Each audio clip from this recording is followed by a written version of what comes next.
Pandemiyadan sonra geldi çattı bu vaxta. Pandemiya.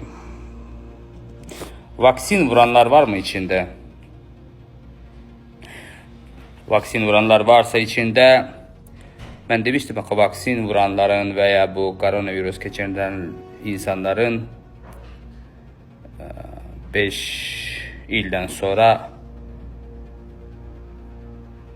baş vereceği hemen o şeyler ki var idi. Düşünmek ister misiniz? Pandemiden sonra 4-5 yıl geçti üstünden.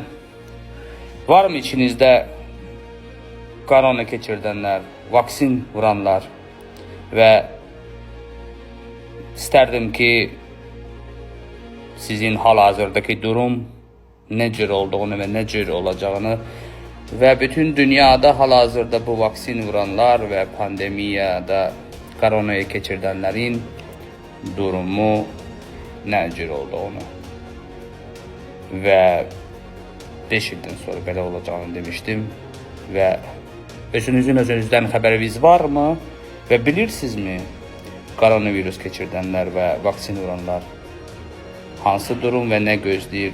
5 il keçib üstündən, çünkü 5 il demiştim. Bilmək istəyirsiniz?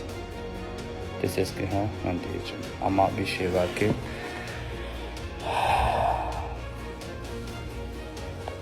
qorxmamaq şərti ilə, qorxmayan kəslər həndinən və qalanlar da məni izləməsinlər. Həmən bir gün onlar üçün paylaşacağım.